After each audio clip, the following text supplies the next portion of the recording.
বকরির কানে যখন ধরবেন তখন কিন্তু ঠিক বকরি কিন্তু এরকম করে মাথা দিয়ে,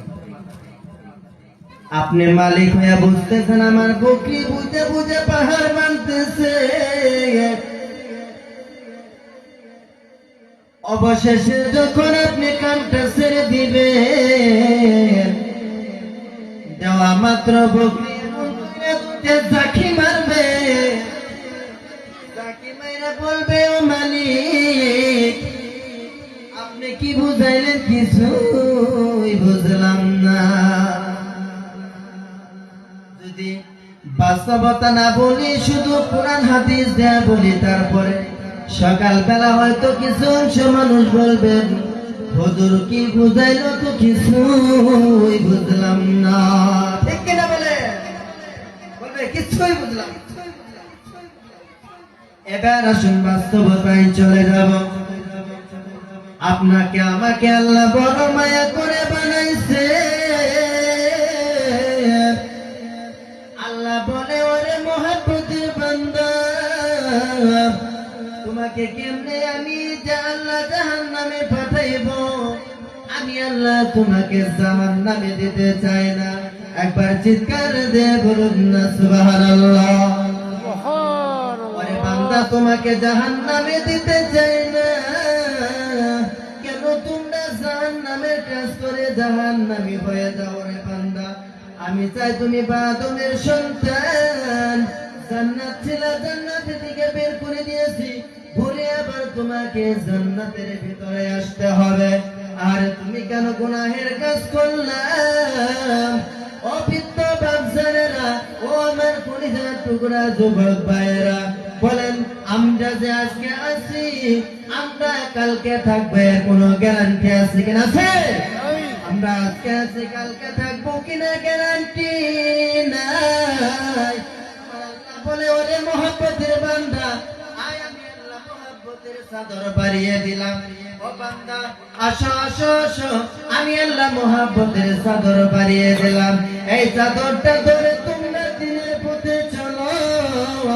এই চাদরটা ধরে চললে তোমাকে শয়তান ধোঁকা দিতে পারবে না, কারণ শয়তানকে মানুষের পিছনে তো লাগিয়ে দিয়েছে, শয়তান আর ধোঁকা দিতে পারবে না। ও মুহাব্বতের ভাই, ও আমার বৃদ্ধ বাপজানেরা, দুনিয়ায় আর কয়দিন বাহাদুরি করবা? দুনিয়ায় আর কতটা রকম অহংকার করবান? কত অহংকারী করবান? যৌবনের অহংকার কত করবান? আপনার দাদাকে জিজ্ঞাসা দেখেন, ও দাদা আপনার যৌবনের অহংকার কোথায় গেল? আর যখন মারা যাবেন আপনার টাকা পড়ে রবে, আপনার জায়গা পড়ে রবে, আপনার সম্পদ পড়ে রবে, আপনাকে খোলা খালি হাত থেকে রওনা দিতে হবে। আপনাকে কবরে রেখে এসে আপনার বড় ছেলে লাঠি ধরবে ছোট ছেলের উপরে, বলবে বাবার জায়গাটুকু ভাগ করে দাও। বাবার জায়গা যদি ভাগ করে না দাও, ও ভাই তোমাকে আমি আস্ত জিন্দা রাখতে পারবো না, তোমাকে আমি মেরে ফেলবো। একবার চিন্তা করেন, আল্লাহর মহব্বত নিয়ে চিন্তা করেন। আপনাকে কবরে রেখে আসো, সকাল বেলায় বাটি বেলায় আপনার জায়গা ভাগ বন্টন শুরু হয়ে গেল। কাদের মায়ের জড়িয়ে আপনি এগুলো করেছেন, গুনাহের কাজ আপনি করেছেন গো বাবা। ও বাবা আপনার পাটা ধরে বলে যায়, আপনি যখন মারা যাবেন আপনার সন্তান বলবে লাশটাকে বের করো, আর লাশটাকে ঘরে রাখা যাবে না, আর লাশটাকে ঘরে রাখা যাবে না।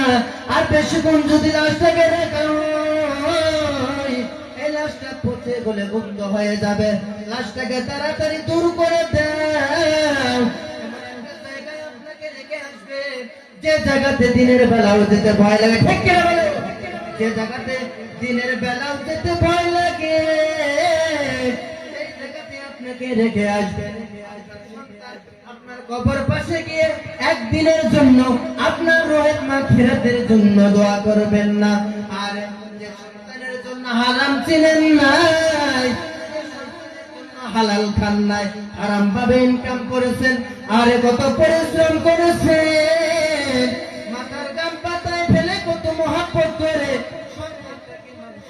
মানুষ বানিয়েছেন, তারপরে ওই সন্তানটা মরে যাওয়ার পরে দেখেন আপনার জন্য, আপনার রূহের মাগফিরাতের জন্য একটা মিনিট দোয়া করার জন্য রাজি নাই।